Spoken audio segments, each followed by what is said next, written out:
Hi there, welcome to the Art of Business English. Andrew Ambrose is here again, your host, and today I'm joined by Miki Real, who is from my town actually. Hi Miki, welcome and thanks for joining us. Thank you very much for inviting me to your podcast and also to this fantastic house that you have. Oh, thanks very much. Cheers.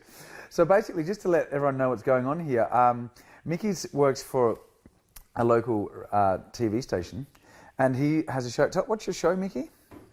My TV show is called Como a Casa, which means like home. Yeah. And I'm interviewing different people different stranger people. Foreigners, no? Yeah, foreigners from abroad. Mm-hmm. And they live here for some years. Mm-hmm. And what I'm trying to do is to find out why they came here, mm-hmm. What were the difficulties that they had, the difficulties, or the change of culture, mm-hmm. and also they can show their culture. Mm-hmm. Yeah, it's a good little show.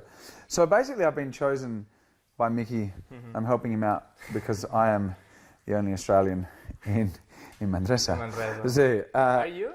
Yeah, I am. I actually, for sure? Yeah, because I've looked at the census, empadronamiento, the census, and I'm literally like the only Australian. I think there's someone from. Such a honor. Yeah. There's someone from New Zealand, I think, and there's someone. There's the antipodes. So there's one Australian, one New Zealander, and I think there's Canadians, a couple of Americans, but there's not many foreigners here. So basically, what I thought I'd do was, if I'm going to be on Miki's show, then I can get Miki on the podcast as well. And Miki's is a listener of the Art of Business English. So what we're going to do is basically meet the host. I thought that'd be a great idea. Miki can ask me a few questions about me, and as I can share with my listeners, my audience, a little bit about who is the host of the Art of Business English, and maybe we can also hear a little bit about your adventures. Why not? Yeah, Feel free to ask me anything. Okay, great, good. Okay, so you can lead if you like. Okay. Yeah. Okay, so Andrew, I would like to know why are you here? How you? I don't know why are you here, but maybe you could be there in Australia or some other part of the world. Yeah. Well, basically, you have chosen. Why Manresa? Just so people know, so we're about 40 minutes out of Barcelona. Okay, we're in the Barcelona province. So when he says Manresa, it's like a small village. You know what population? Well, it's a city. It's about 80,000 people, 80,000 people. Yeah, so it's just a stone's throw from Barcelona. And why am I here? Well, basically, I met my wife about 13 or 14 So 14 you're here years. for love. Yeah, I'm here for love, of course. So sweet. Yeah, people say. I always say to people, the only reason people come to Manresa to live is because of work or their partner. Exactly, because I'm not sure what the attraction is here. But so your wife dragged you here. Yeah, my wife told me when I first met her that she was from Barcelona, and I was like, I love Barcelona. It's a fantastic place. I've always wanted to live in Barcelona, and she was mainly truthfully speaking, because she took you in. Yeah, she captured my attention, but then she wasn't telling the absolute truth when she said Barcelona, because it's Manresa. But obviously, if you tell an Australian I'm from Manresa, they would have no idea where you're from. So yeah, basically I'm here for love, and I was traveling around. I was living in London for a couple of years, working there. After that, I left, traveled around Europe for a month, and I spent 4 months backpacking. So mochila, around South America, which was fantastic. Went to Brazil, Argentina, Chile, So you Bolivia. always have been like traveler. Yeah. You have this spirit of traveling around the world, meeting new countries, cultures. Yeah, I've always places. loved traveling. Yeah, I love adventure. I love sailing. I love surfing. now here in Manresa, I love mountain biking. So any adventure, nature, getting out and doing things, I just love it. So yeah, I traveled around. I went Bolivia, Brazil, did all the Peru, did all the great stuff like the Inca Trail and there's so many things. Yeah, it was great. And then I wasn't quite ready to go back and live in Australia, so I decided to apply for a visa to work in Canada. And I after I finished traveling, I moved to Canada with like literally 1,600 Canadian dollars to my name and no job and nowhere to live.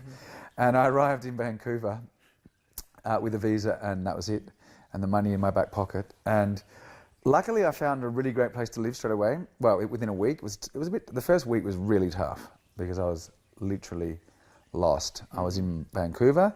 I didn't know anyone, and I was staying in a hostel, and I was like, I need to get a job. I need to find somewhere to live. And I was lucky because I met a great guy called Mark, and I was looking at lots of flats, lots of houses, and I just didn't find the place. I couldn't. This wasn't right. And then when I met Mark, it felt right, and I was so hoping that he would accept, because he had other people who wanted to share, because we shared the flat or the house. And it was in Kitsilano, which is a great part of Vancouver, and he said yes, and I was like, oh, thank God. So then I started temping, because like when you travel, you need to, first thing you do is you land, you take your curriculum to as many temporary work agencies as possible, and then found some temp work, and then I was on my way. And then, some months later, when I met some people through work, and I met an Australian girl, and her visa was expiring, so she went on a tour of the Rocky Mountains, and my wife was on holiday at the same time, and they like became tent buddies. They were camping in the Rockies, like full adventure, because my wife loves adventure too. And basically they were sharing this tent together for like a week in the Rocky Mountains. And when they came back to Vancouver, Bridget was having a party because she was leaving to go back to Australia because her visa was expiring. So with our Canadian friends, we all had a big party, and Bridget said to Jennifer, who's my wife, why don't you come to this barbecue? And my wife said, oh, I'm very tired, maybe. But in the end, she's like, okay, I'm in Vancouver for another 2 days. It's a Saturday night. I might as well go to the barbecue. And that's where I met my wife. And I was like, wow, when I first met her. Wow. And yeah. How's life, right? Imagine if she decided in that day not to come in the end. Yeah, exactly. Right? Imagine that. I'd be like, oh, that's it. It would be like, your life would be different. Completely different, exactly. Totally different. But that was the thing, like, I met her and I was like, I mean, I had obviously had lots of, girlfriends and met lots of people. When you first met her, it was like a crush, like. Yeah, that's the thing. Like when I first saw her, I was like, oh, who's that? Oh, wait a minute. Oh, what have we got here? And literally, I convinced her to spend the next 4 days in Vancouver because she had to leave, within the next 2 days or the next day. And I said, oh, just extend your stay for a couple of days more, because she was going from Vancouver to Seattle to see some friends in Seattle. And then I convinced her to stay for 2 more days, 2 days extra, so 4 in total. And literally, I knew that after those 4 days, I was going to marry her. I was like, she's the one. I'm going to marry her. And my mother always said to me, because I said, "You're crazy," or no, Mum. No, I asked Mum, how do I know if it's the right time to marry someone? How do I know? And my mum always said to me, if you have to ask me this question, then it's not the person. So if you're doubting, if you're not sure, then it's not right. If you have to ask yourself, is she the one? Then you need to consider that maybe she's not the one.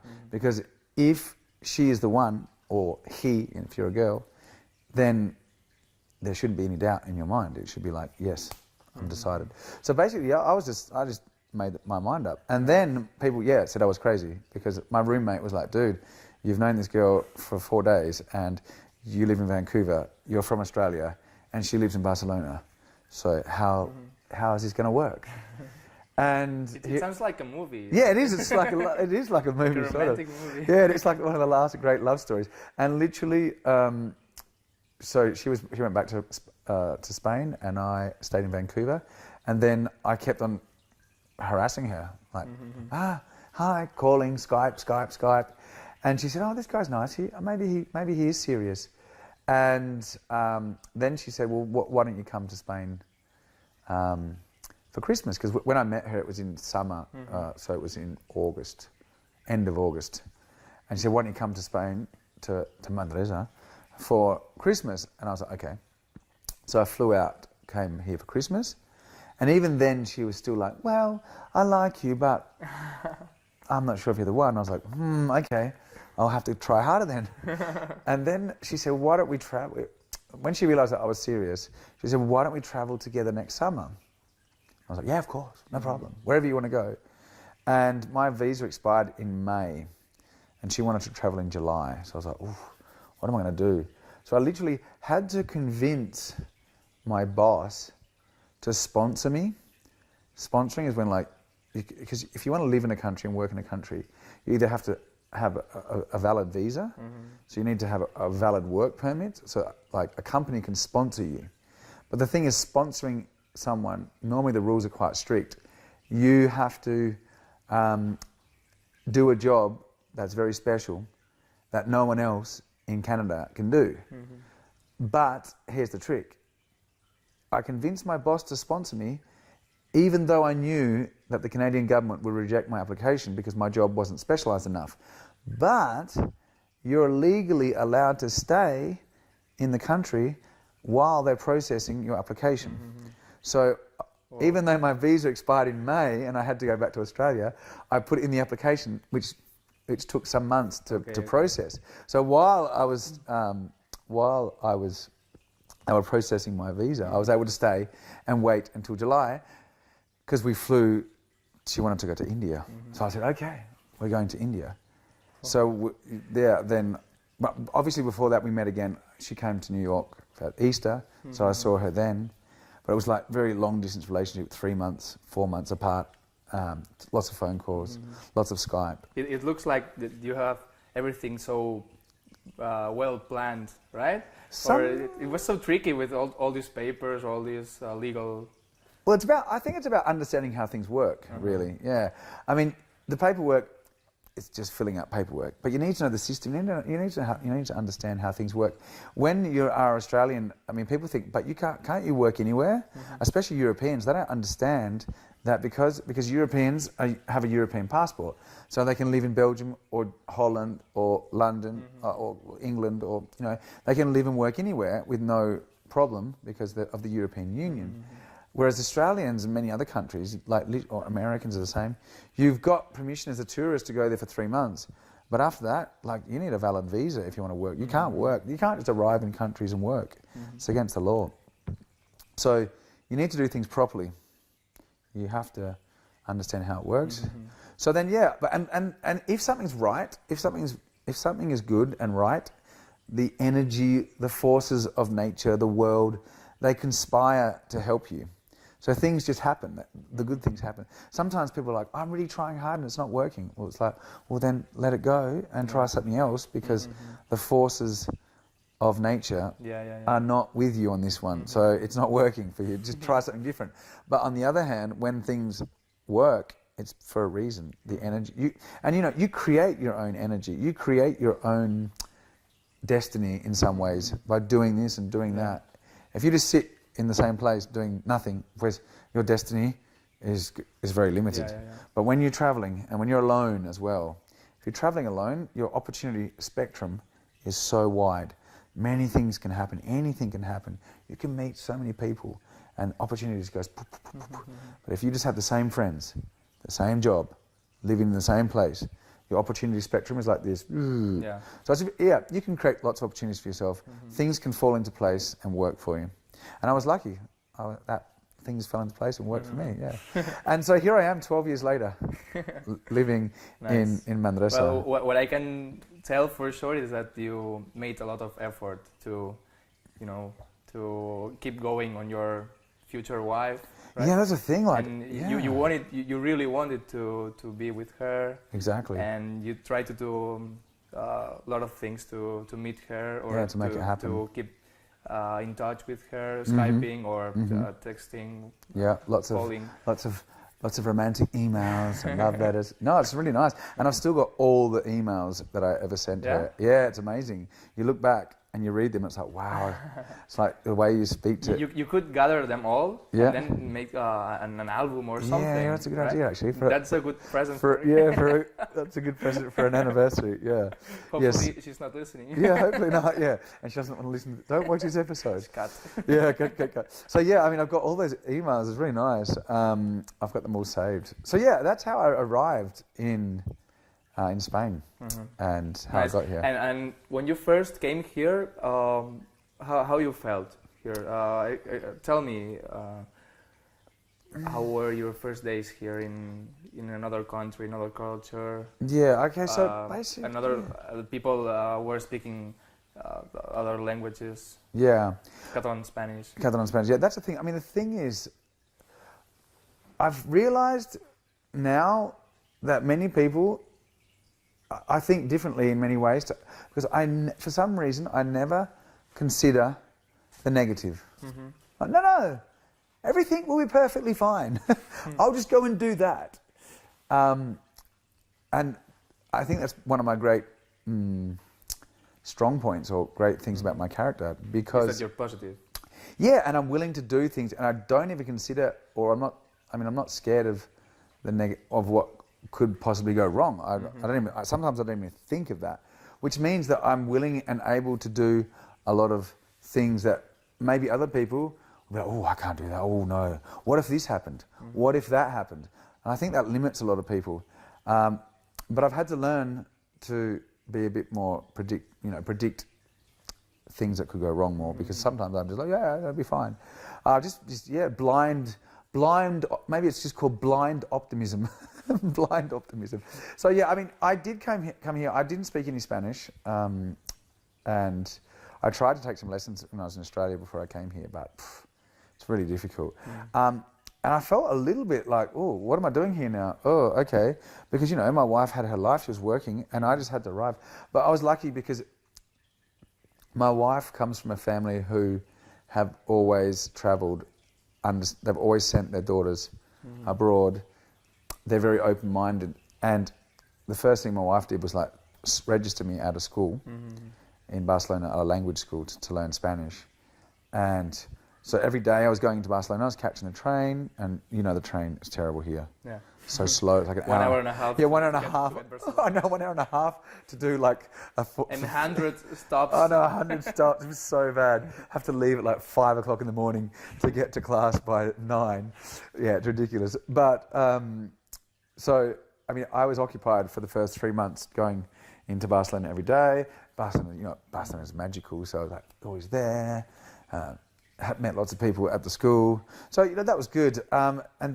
But then when that finished, it was a bit like, okay, well, we should get a job. And then, I mean, coming from Australia was a bit shocking, because, I mean, the salaries in Australia are massive. Like people get paid really well. The standard of living is really high. Things are very expensive too. Like property is very expensive. Living standards are high in Australia, so eating out. But it's very expensive. So when I came here and I was looking at the job offers, I was like, what? That's terrible. You want to pay that? Like, I just thought it was like really, I couldn't believe, I thought the salaries were so cheap or so low.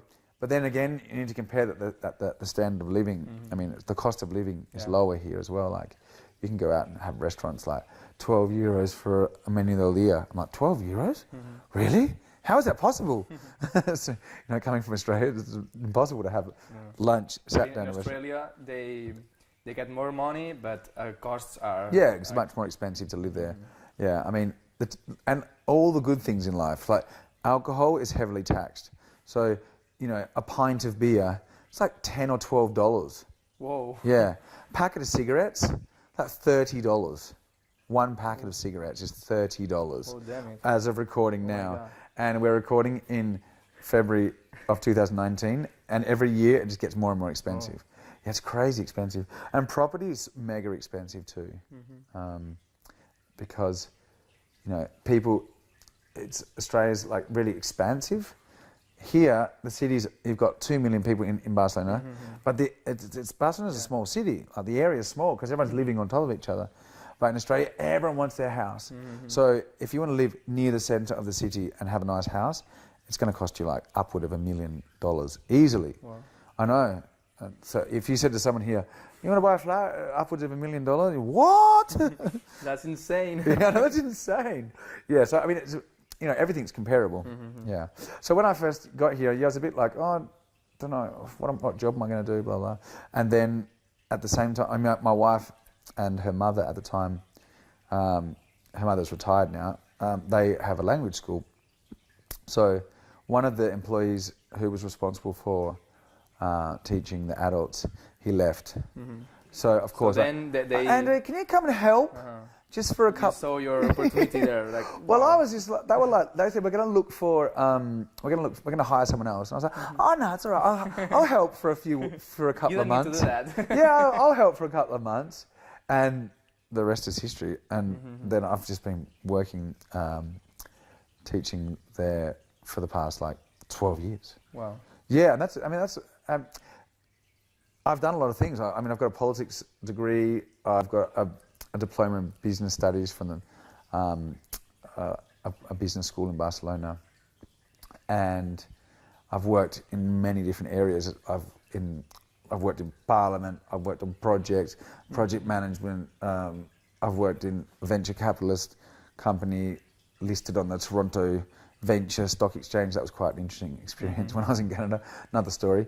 But so I've done lots and lots of things related to business. So I've always really enjoyed teaching business English, and now I'm teaching. I'm creating lots of online courses. I love creating content. I love creating really useful lessons. I like trying to help people basically connect the dots. For me, so from all of this experience of teaching. And that's one of the things. Many people come to Spain and go, like native people, eh? They come and I'll just teach English for a couple of years, and they do, and they get a job easily because they're native, but they're not necessarily teachers. I've done a TOEFL course, or I've done they come, they live in Barcelona because it's cool. I love to live in Barcelona. They stay for 1 or 2 years, and then their visa expires, or they move on. So it's very difficult to find a good teacher who's native, who's bilingual, and has got lots of experience, because they come and they go. Yeah. So I mean, that's one of my strong points, I guess. I've got lots of experience doing other things besides teaching, because I think it's important if you're a teacher not to just be a teacher. Some people, I went to primary school, then I went to high school, then I went to university, and at university I studied to be a teacher. And then when I finished university, I became a teacher.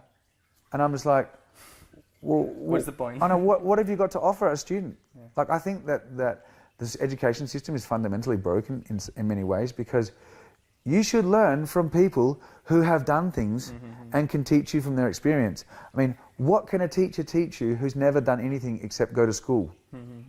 I'm like, what, they can teach you, like, the richness in learning is through experience and learning from other people's experience. So someone who has done a lot of other things can bring much more perspective to the classroom than someone who's just studied to teach. Like, I studied science and I'm a science teacher. Like, okay, well, have you actually worked in a lab? Have you done anything? Have you researched? Have you written research papers? Have you failed at doing research? Yeah. Have you tried to get money from government agencies? Have you tried to be sponsored by a pharmaceutical company? Have you tried and failed at all those things? No, I've just been at school and then I went and became a teacher. Well, that's the way it works here in this country. Well, I mean, in many countries. Yeah. Actually. So I disagree. I think it's wrong. I think most teachers should be required to go and work in other areas, maybe related to what they want to teach. But it just gives you much more perspective. I mean, then people say, "Oh, my teacher's he's so boring." Yeah, he's probably been teaching the same subject from the age of 22, or 23, or 24, or 25, whenever he got his first job. He's 40 or 40. He's 50 now. He's been teaching the same subject at the same school for the past 25 years. What do you expect from him? He's probably bored out of his brains. Or she is bored out of her brains. Yeah. So, I mean, yeah, I think it's important to have perspective. Yeah. So now that you mentioned your work, I would like to talk about your classes. How do you like teaching? Yeah. How do you like dealing with your pupils or with my pupils and my students, yeah. Well, it depends who I'm teaching, basically. If I'm working with younger kids, or teenagers, you have a different class. But when I work with business people, obviously you have a different... And also, so it depends on ages, type of English, so if it's just general English or business English, and it depends also on the level. For example, working with people, personally, I struggle working with people who have a very low level, unless they're really switched on. Because starting from zero is really difficult. Yeah. So you have to have a motivated student. But at the same time, I've worked with some students who've started from almost zero. They're really smart, they're really motivated, and then it's very inspiring when you see them progressing really quickly. And they're inspired. They're like, you're awesome. I can't believe that a year ago I could not speak English, and now after a year with you, I can speak English quite well. I think that the thing is that you have motivation or the willing to learn languages. Yeah, if you are there because your parents pay and force you. Go to English. And then you go because you have to.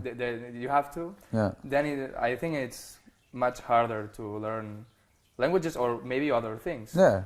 Yeah. The thing is that you have to be motivated. Yeah. I found the best success with adults who are motivated because they need it for work. And then they can put what they learn into context as well. Like they can use what I teach them the next day at their job or in their job. And people say, oh, kids are sponges. Kids learn so fast. Like, that's not true. They are sponges, and they can learn things from a young age very organically. But adults can learn just as fast, if not faster, if they put their mind to it and they're motivated. Because adults have the capacity to understand concepts quickly. They've got the whole base of their own mother tongue. So that's why it's good to have a native teacher, a native bilingual teacher, because you can quickly contrast and bring things in. So I like to do that. I mean, people say that translation methodology is old. For me, it's powerful. I use it a lot to teach people structure, help them understand quickly the similarities and differences between Spanish and English. I also love working with people who are like upper intermediate to advanced speakers of English, because then you can create really exciting and specific role plays for their job, based on their job. You do an evaluation of them, their needs, what they use their English for, and then you create things specifically that train and practice what they need. And that way it's really dynamic as well. So a bit of everything. The thing is, people want it fast and easy. And like, that's just not compatible with learning a language. Like, people get sold so many things. Like, this is the latest methodology. It's never the latest methodology. It's repackaging old methodologies, because like, you can only learn a language through repetition. Okay, people? You have to repeat things over and over again, because if you don't, they don't stay here. It's as simple as that. If I tell you once the translation for one word and you never hear it again, you'll forget it. It's as simple as that. You need spaced learning. Well, that's the best way to learn anything is spaced learning. So like, I tell you something this week, and then in another 2 days I tell you the same thing. And then in the next 4 days, I tell you the same thing. So there's this constant review. So you learn something, passes a couple of days pass by, you learn it again. Maybe if you put in practice, or if you, when you teach some new word, and then you use it in a sentence, or if you use it speaking to someone, then it's a way to remember it as well. Exactly. Right? You internalize it through using it. Exactly. So, I mean, in your case, your English is quite good. You mentioned to me earlier that you spent a year in Norway. It was 4 years ago. 4 years ago, yeah. So you went to, you're quite young. How old are you now? 25. You're 25. I'm 40. I'm 40. I'm 40. So yeah, I mean, you went on a what's it called? Erasmus. Erasmus. So for those of you who are listening from other countries that are not European, Erasmus is like an exchange program that European schools and universities have. So it's really a good program because you can literally go to another country, live abroad. They pay for everything, don't they? Well, the school. Well, you have to pay like the flights. Yeah, flights. The expenses there. Yeah, the food. like living. Yeah, living costs. there. But you stay with families, don't you? What? Did you live with a family? No. In residence. On campus, yeah, on campus. Yeah, on campus. Yeah, on campus. But it's not like you have to pay. It's not like you have to pay another university fees. No. Yeah. You pay for an year in your university here. Yeah, your university here, Yeah. exactly. For example, if you want to study in Australia and you're not from Australia, like it's so expensive. Like international university fees are like crazy expensive. But here it's good because you only pay the fees in your home countries, which is what you'd be paying normally if you're going to university, and then you go to live in another country. Yeah, so you went to Norway. Yeah. You went to Norway. Yeah. How was that? Well, it was an amazing experience because I learned English, a little bit of Norwegian too. Yeah. But what I like the most is that we shared a lot of cultures, a lot of ways of living. Maybe we were like talking and it could be like 10 people and all of them were from different countries. Then you share a lot of things, a lot of experiences or perspectives. Perspectives. Yeah, cool. And the classes, the subjects that we had there were like media. It was about media programs, and here I felt a lot of. I saw the difference between the education system here in Spain and in Norway. For example, here in a classroom about media, the teacher tells you a lot of things about theory, no? The theory and how to do this, how to do that. But there, first we had the theory, and then maybe the second day we spent the whole day outdoors filming what we learned the previous day. So that's it's much more I think practical. that's much more useful. Yeah. And that's going back to my methodology, how I teach. That's what we do. We teach people the theory quickly, and then all right, let's do a role play. Let's put it into practice because that's the most fun and interesting way to learn. Yeah. But here here is just like theory. Yeah. Well, it's Spain. Spain is different. Spain is old school. Spain is different. Yeah, but Norway's got one of the best education systems in Europe, I believe. I don't know. Norway, Finland. Yeah, Norway, Finland. Yeah, they got great education. They're fantastic. Okay, so it's a really positive experience for you then. 100% positive. Yeah, actually. Well, just the weather was like. Yeah, the weather. But you were like, well, you're free. No kids, no girlfriends, no wife. No, that's the best. It's a good time when you're young. Yeah, good times there. Yeah, I did the same. Yeah, I did the same when I was young. I mean, that's the time to travel. That's the time to experience things, because life can get pretty complicated pretty quickly once you get married and have kids. So it's better to do things when you're young. And I think that means when it is time to settle, you're calm. Like now I'm happy. I'm like, I don't have the desire to run off and travel across the globe. I've done it. Like literally, I'm very proud. I have filled a passport full of visas and stamps. Literally, my first passport is complete. There's not a single page that does not have stamps full of it. Everywhere I went, I'm like, stamp it, stamp it, stamp it. Yeah. Okay, what else? What other questions have you got for me? Well, I don't know. Yeah, no, that's about it. No. All right. So what about you? I'll ask you one quick question before we go. Tell me about your experience with English. When you first got to Norway, was it really difficult? Was your English a bit poor?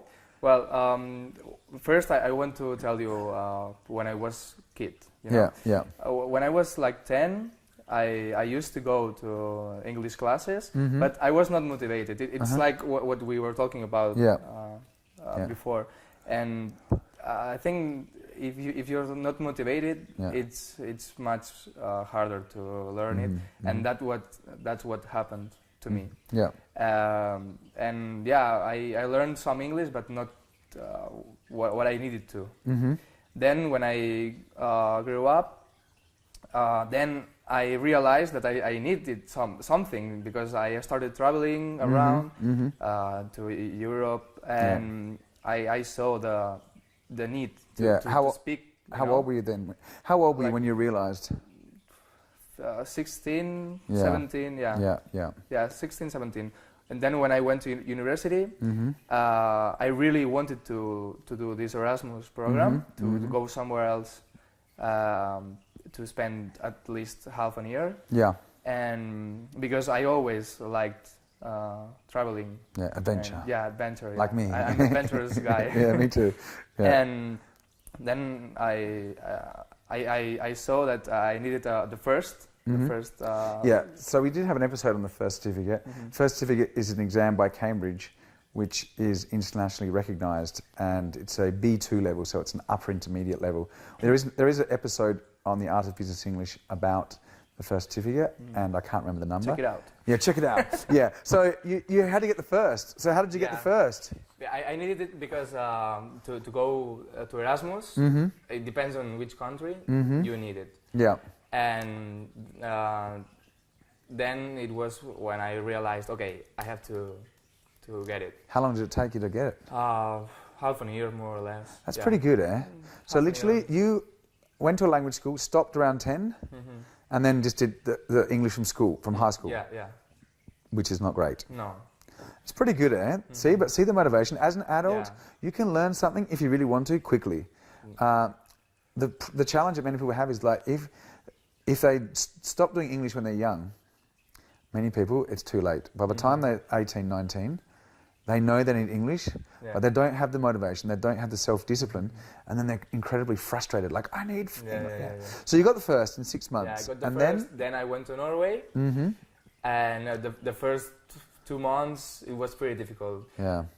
Mostly because Spanish people are like the disaster speaking English, and but there's a good thing about that when you go abroad, you just can learn, you know? Because the other people speak better than you. Exactly. So it's a good way to learn. You're always learning. Yeah, you're always learning. And you're always learning, and the thing is that you speak with other people that are not English. They are from France, from Latvia or Germany. They speak good English, but they are not native. Yeah. So it's a good way to it's speak, easier. And it's easier to understand them or to learn. And I think it's always good that you can, if you don't understand something, you can, please, can you repeat it, or can you tell me the meaning, or you know?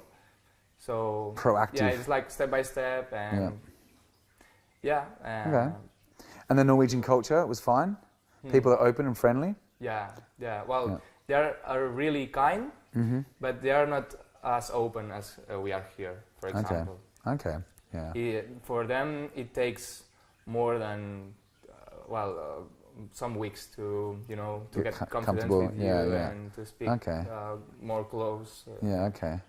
Yeah, that's just difference in cultures, isn't it? Yeah. Except when they are drunk. Except when they're drunk, they were like, yeah. And then the day after, if they see you in the streets, they're like, well, okay. Yeah, you're like, hello, and that's it. Yeah, but we were partying. And I was like, what? We met yesterday.